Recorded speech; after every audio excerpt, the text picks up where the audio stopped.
Welcome to the Dav and Die Show. My name's Dav and Die, clearly. I mean, it's my show. Anyways, so I got 2 cards in the mail in 2024, before the election. I was only 17 at the time. I was going to be 17 during the election, and I was getting these cards saying, hey, you're going to get a ballot for this election. And, confused. I was 17. I wasn't going to be able to actually vote. So I called a number on the card. And what they told me is that it was a mistake and that even though the ballots would be printed, they'd be keeping the ballots. So I kind of assumed I knew what that meant. Other people started receiving these same cards in my state that were the same age as me and weren't going to be 18 by the time of the election. So it was pretty interesting. So I started, I posted a picture of this card, and I posted some videos of what I assumed it would mean that because I got this card.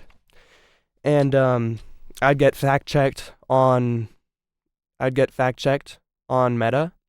They would take down my videos, and at school, people started accusing me of lying. I even brought the cards and showed them in person.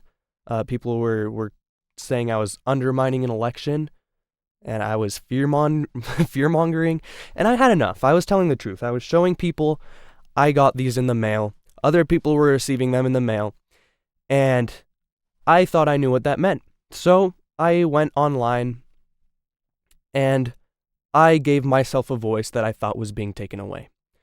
That went on. It was okay. It saw some success. It wasn't very high quality. I was obviously a senior in high school at the time. After the election, I stopped. I was like, okay, we're good now. And yeah, since then I've graduated. Since then, life's been pretty great. And yeah. But more recently, I'm sure you all know about this. Charlie Kirk was assassinated. And those of you that know me personally, I actually live in Utah. And I was going to go. I was actually going to go there. But I ended up needing to work, so I didn't. So I get out of work, and I learn that he died. He was shot at the exact event I was planning on attending. Right there, something inside me just broke. You know, I looked up to this man. It rattled me because I was going to be there. I was going to watch him get shot. And the first video I saw of it, it was completely uncensored. I watched the bullet fly through his neck, and I watched him fly backwards. And my blood just boiled.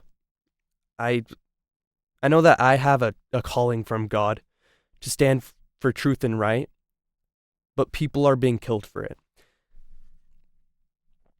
I'm hoping that I can bring back this podcast and do it right, do it better this time since I have the time to do so. And I have the same mission. This isn't a news outlet. This isn't a political debate podcast, although you might see a little bit of that on here. What this is this is an application of philosophy.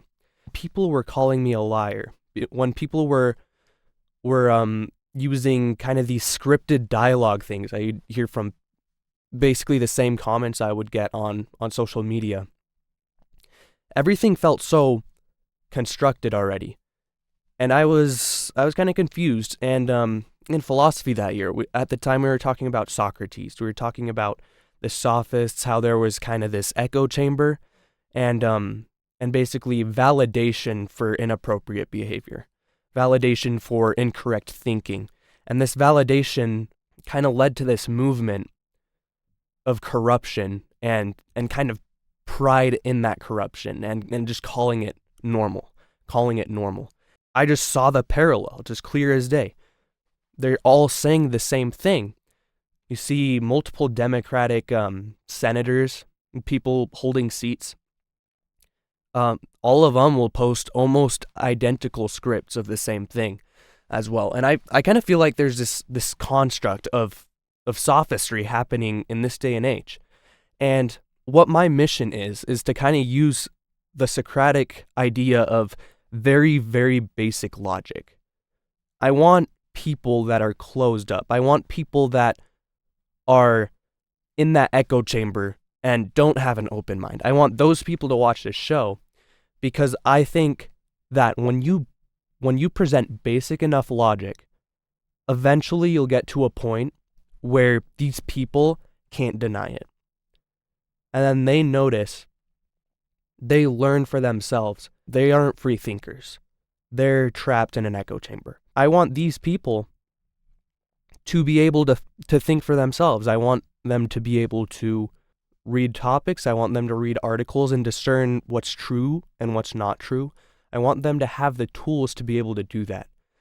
And I want them to develop that for themselves. I'm not trying to teach those, but what I'm trying to do is I'm trying to present logic. I'm trying to present debates in that basic way.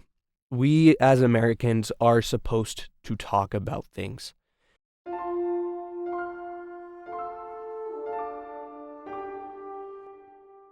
So I found this guy on my feed earlier. For some context, basically he attacked Charlie Kirk after verbally attacked Charlie Kirk after his death, and understandably people stood up for it because that's wrong.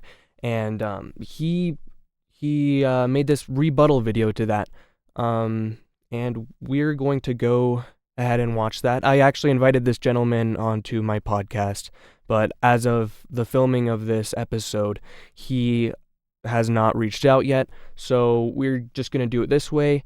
I'd like to preface this by saying he is welcome to reach out to me at the Dav and Dice Show, no spaces, at gmail.com. You're welcome to reach out if you feel like I misrepresented any of your ideas or anything in this rebuttal video. All right, let's get into this. This is for all you Charlie Kirk fans and racists that continue to come to my page and be disrespectful and say things that, they take things out of context. They don't actually listen to the whole video, and then they come up with these things about how Charlie Kirk is not a racist. First thing I want to point out, this is very ironic. He most likely, as somebody that's calling Charlie Kirk a racist, he clearly has not watched more than whatever 30-second shorts have popped up on his feed, like a conveyor belt at a sushi restaurant or something, And he's mad that people aren't watching his videos to get context. So let's do this debate properly. If you're still welcome to join me on my show, by the way, Mr. What's his name? Black Views FBA. Mr. Black Views FBA. You're welcome to come and talk this over with me in a Zoom call or something. Charlie Kirk is a racist, okay? Now, when we look here, it says young conservatives are asking, what's next for the movement Charlie Kirk started? That's the whole point. That's how you know it's all bullshit, because there's no one that was actually into Charlie Kirk. He didn't have... There's no one that was actually into Charlie Kirk. Meanwhile, it's a month later and he's still posting videos about it. Clearly there are people that are into Charlie Kirk. They're asking what's next for his organization because his organization now lost its primary face. Like its main representative is now lost. Of course they're going to ask what's next for this organization. That's a completely normal thing to ask. Following. He didn't have brothers on his left and right that were ready to take the message and take it to the next level. He was a manufactured piece by corporations, okay? He did have people on his left and right. He actually spoke at the Republican convention prior to the election. He has plenty of friends. Benny Johnson, Ben Shapiro talked about him. He actually met him like right as he was starting Turning Point, co-founding Turning Point. It's kind of silly, but he says here he was manufactured. He was a manufactured piece by corporations. Ben Shapiro said This is a quote from him. "I met Charlie Kirk when he was 18 years old, a young man so eager and determined that I immediately turned to a friend and said, that kid is going to be the head of the Republican National Committee one day." And here's just some basic Wikipedia facts. I mean, this is, it's a little bit embarrassing that a Wikipedia article is dismantling his claim that he was manufactured by corporations. But here we are. He penned a paper for Breitbart criticizing what he saw as liberal bias in his high school economics textbooks. At age 18, he co-founded Turning Point. His claim could be mentioning Bill Montgomery, who was a retired marketing entrepreneur who heard Kirk speak and then decided to mentor and help with some paperwork and stuff as Turning Point was starting. I guess that might be what he's trying to tie into this argument, but the key word here is he's retired. He wasn't associated with a corporation. It's just an individual helping somebody he thought could use some help. I mean, I don't know why you have to kind of exaggerate that, I guess. Turning Point USA also grew from donors and from donations, just because people liked the mission it was on. And the biggest thing that brought the attention wasn't corporate. It was the fact that he would start chapters on campuses and go and debate people. Of course, you should know that if you watched all of his Turning Point stuff. What did they help do? What was his stance on anything? It's the only thing he sat here and did was cause division. Okay, a couple of things here. He asks a question, Turning Point, what did they help do? What was his stance on anything? Charlie Kirk said at one point, when people stop talking, that's when violence happens. That's when civil war happens. Because you start to think the other side is so evil, they lose their humanity. So what they're trying to introduce is critical thinking, because clearly some people can't do it. When you stop talking, you lose the vision, the humanity of other human beings. And honestly, his last questions, what was his stance on anything? His stance would be very clear to you if you took the time to watch any of his videos, like the long form videos, and actually watch his debates and actually construct arguments against what he has to say. And the next thing he also claimed was he sat there and caused division. Again, I'm going to cite that quote of his. When people stop talking, that's when violence happens. That's when civil war happens, because you start to think the other side is evil. They lose their humanity. How is that divisive? Talking about differences so that we can find common ground and start to move on and talk about different ideas and start building the United States again instead of kind of wrecking it, you know? When do marriages fail? When do friendships fail? When does any ship fail? Honestly, it's when communication comes to a halt. It's that simple. And honestly, this video in and of itself is clear evidence that you're a hypocrite. I mean, you don't care enough to watch his videos and construct an argument, but you care enough to call him a racist and create videos titled, "I don't feel sorry for Charlie Kirk." Talked about the left, talked about the right. He talked about directions. One thing I have learned from you Twitter racists is that you like to categorize anything. If it's something that doesn't go along with what you say, then suddenly they are the left. Same thing with you think as people on the other side. They're saying they are the right. until you actually come to the point one day when we start to address the issues that are really going on in our country. Now, had Charlie That's exactly what he stood for. He was standing for talking about the issues in the country. That's his whole entire mission. That's the whole entire point why he would go on to college campuses and debate people. It's to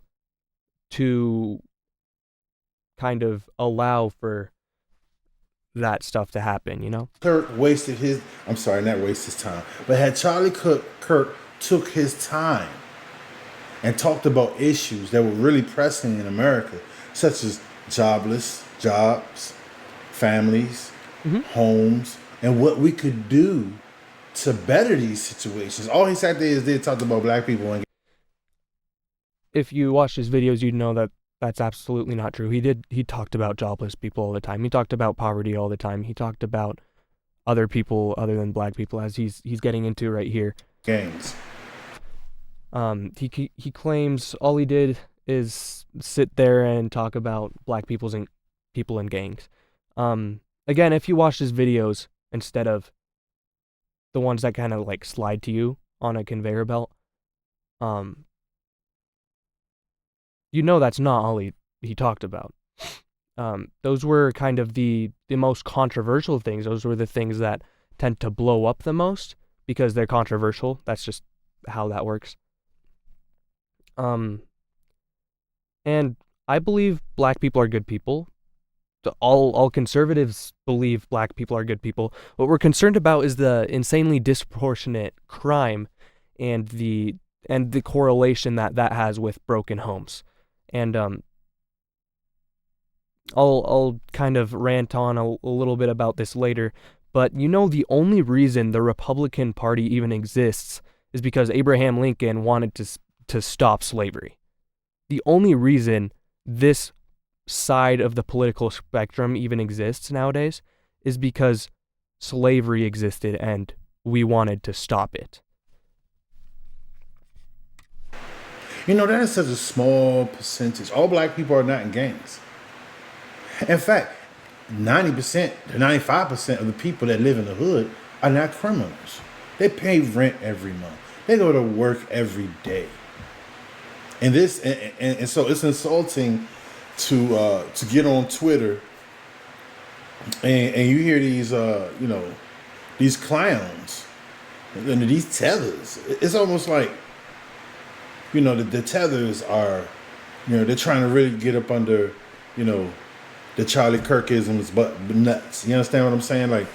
These are people that live basically in the suburbia of the city, okay? And a lot of times they come into the city with these ideas of thinking that they are better than the people that that maybe didn't have the proper family structure or did not have the proper things in their family. Maybe came from single family homes. Maybe the dad wasn't around. And so when these I'm glad we're getting somewhere. Yes, many people don't have the blessing of a father in the home, and we aren't judging or putting ourselves above you because of that. We want all people to have that blessing in their life. That's why we're talking about it in the first place. There is a correlation between crime rates and fatherlessness. That's the correlation that he brought up over and over, because frankly, it's something that we want to have fixed. We don't want black people to commit unproportional crimes. We don't want black people to be arrested all the time. We don't want black people to do this and that, we're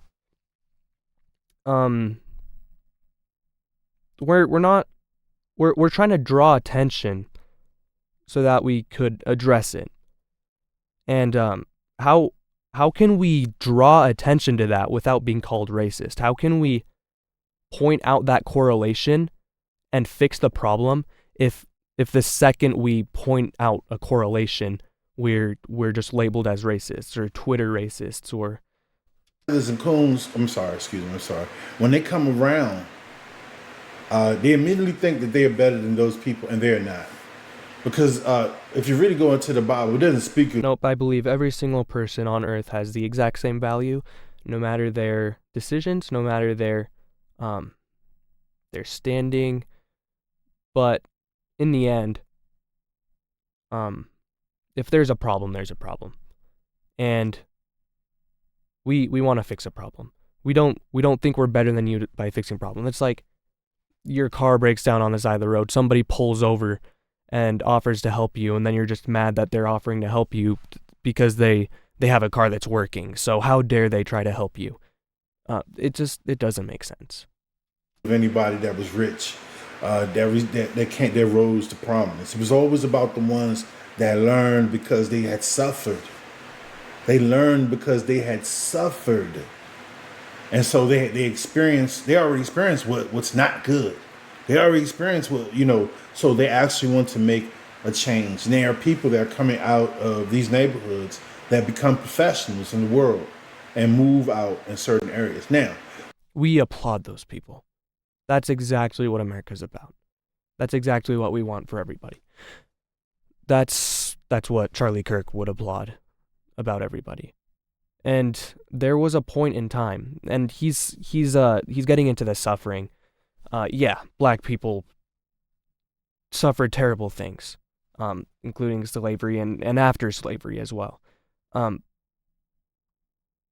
Right after the Jim Crow laws were able to finally be abolished, after the Republicans finally won the Civil War, not when guns stopped firing, but when we actually won the right for black people to be equal to white people.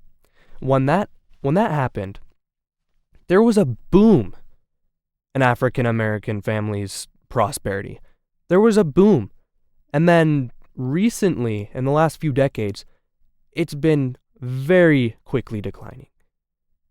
What does it look like nowadays? It looks like poverty, broken families, crime, and that's what we want to fix. We want to bring back that prosperity, that initial prosperity people were able to have right after they were able to achieve that. We want to bring that back. How can we point that out without being called a racist? I mean, can we not point out problems without being called a racist? Let's continue. What happens is you get a tether, okay? A tether will come in the midst. A tether being, this is what a tether is, okay? Listen, all immigrants are not tethers, okay? Now, we're talking about basically black people from the diaspora, including African and other melanated people, when they come to America, okay? They immigrate to America. The tethers are the ones, okay, that try to look like, dress like, and act like, and they undermine the culture of foundational black Americans, okay? Foundational black Americans derive from what? Chattel slavery, okay? We did not come here. We did not decide to come here because it was a better place to live. Okay. Undermine. I like to kind of preface any argument that includes the word undermined with it's synonymous with erode, because people throw around the word undermine, but they don't necessarily know what it means. But what he's claiming here is that we're basically meaning anybody that doesn't agree with him, that we're eroding black culture. And that's a little bit intense. But in the end, if there are cultural issues such as low rates of dads in the home, high crime, high poverty, and those are cultural issues, of course we have to change something culturally. But that doesn't mean we're trying to strip you of your blackness. It doesn't mean we're trying to erase your black skin. It doesn't mean we're trying to change your traditions. No, it means we want to include the strengths of your culture and mix it in with our melting pot. That's the idea of the United States. It's not that we have a culture. It's that you bring your strengths and you add it to that pot, and then America can become better as a whole, as one. But if we have American brothers and sisters that are struggling, of course we're going to want to fix that. That's what we're trying to do by pointing out the issues. He also did mention slavery here. I want to mention that the Republican Party, again, was founded to stop slavery. The first Republican president ever was Abraham Lincoln, and he stopped slavery. Well, he didn't stop slavery. He started the very lengthy process that finally ended slavery. If you paid attention in history class, you'd know that we fought a war over it. We fought the Civil War, and Republicans eventually won against the Democrats. After those, there's Jim Crow laws, and the Republican Party, and there are many people that are still alive that will tell you this. The Republican Party was the party that was trying to end those as well. It's not like the Republicans won the war and then all of a sudden they wanted to separate black people, separate but equal, but not really, you know? That's not what the Republican Party did. That was all the Democrats the whole time. The whole time. And a simple Google search will confirm this for you. The KKK was literally a split-off group from the Democratic Party. You know, you're welcome to look into that. There's lots of information on that. The Republicans want to hold to American values. We fought for American values to end slavery. We fought for American values to be able to achieve great things. And what we're trying to do right now in this current day and state is we're trying to fight for the same thing. We're trying to fight for the strengths to be able to add to the strengths to be added to our culture so that we can move on and see above any categorization. He wasn't pointing out there's a problem in Black America to point fingers and scoff at and say you're less than me. No, he pointed at those so that we could talk about fixing it. And how can you fix something? You have to mention it first. If you make the issue well known, then Black America can look at those issues and self-adjust itself. That's the whole idea. When you decide to come here from a better place because you want a better place to live, you are an immigrant, and your children become what? Citizens, correct? So that's correct. And same if you're a legal immigrant and you naturalize, you know? But it's unclear, it's a little bit unclear if he's talking about illegal immigration right now. But if he is, I'd like to point out there is a legal way to immigrate, even in emergency situations. If he's tying in the argument that Donald Trump's trying to end the birth on American soil thing, that doesn't necessarily mean former slaves that didn't immigrate. What the only reason that was even in the question was because of so many illegal immigrants over the past 5 years. That's why it's unprecedented. It's because there's an unprecedented issue. Let's continue. When you bring those mental fundamental things that they were back in your homeland, where they were chopping off people's feet and hands and toes and, you know, just point blank shooting them in the head in the middle of the street, taking shits, pissing in it. I mean, you know, this is where you come from, Tether, okay? And you come to America, you know, you come to one of these major cities and you live in the suburbs because when you came here, okay, the church. Okay, I think I'm starting to understand his idea of tether. I think he's calling the tethers basically people that immigrate and actually decide to contribute to the pot, and then partake from the pot as well. Meaning assimilation. I don't know why people think that's a bad thing. It's a great thing. Assimilation's a great thing. That's how you put together strengths to create stronger people in a whole. That's how you get rid of categorization. It's assimilation. And of course, in history, there were points where assimilation was used very wrongly. And that's why the word assimilation even has a bad rep. It's because it was used badly against the Native Americans and against other groups. But frankly, the idea of voluntary assimilation is very important. And frankly, when you naturalize, you are pledging to assimilate into the culture. And it doesn't mean, no, you can't have your traditions anymore. No.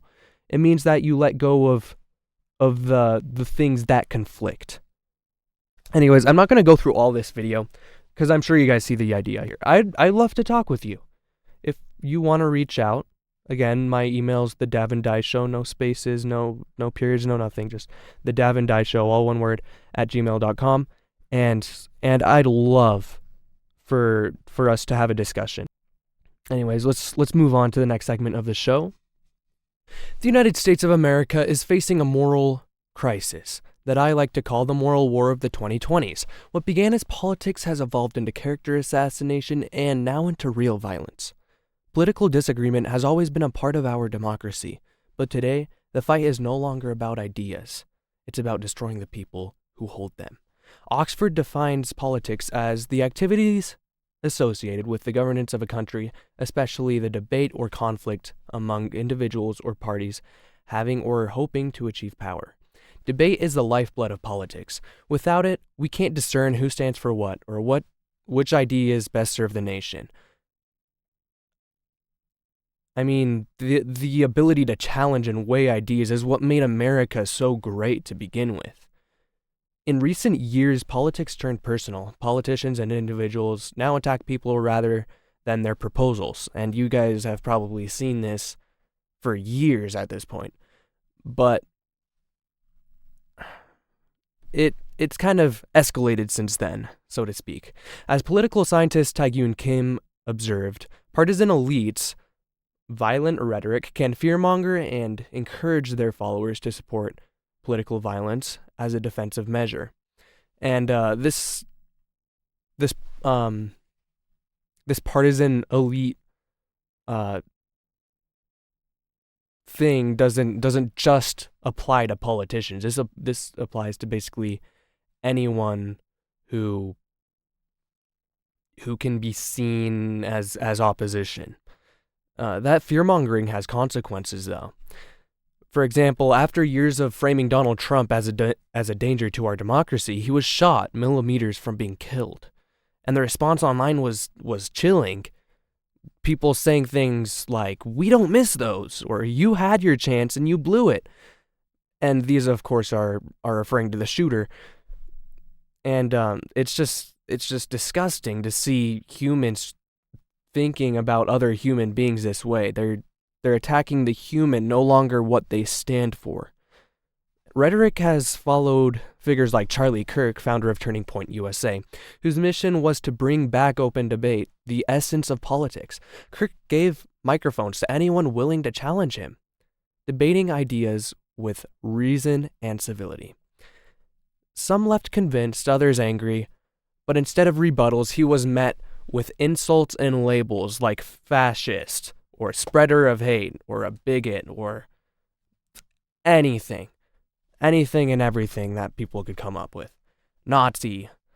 Opposition is no longer seen just in idea, but now in seditious libel. Many online celebrated his death. I'm sure you guys are aware. Artists like Forrest Frank lost huge numbers of followers just by sympathizing for him and his family. And his I think 2 children. I think he has 2 children. I could be wrong on that. I know he has children, but who are now forever without a father. People I personally know called him the worst type of person, as if that somehow justifies violence. Immorality has evolved into domestic terrorism against anyone who defies the narrative. Quoting again from Kim, "The effect of violent rhetoric on support for political violence is partially driven by fear. Those who feel threatened experience fear, which in turn heightens their support for violent actions against the opposing group. In other words, dehumanization. With all the constant labeling of people as Nazis or dangerous, people begin to believe these lies and they act on them. Charlie Kirk was killed by a bullet engraved with the words, 'Hey fascist, catch.' I mean, this is direct correlation between what people are calling him and what the bullet that killed him literally said. Not the bullet, but the casing.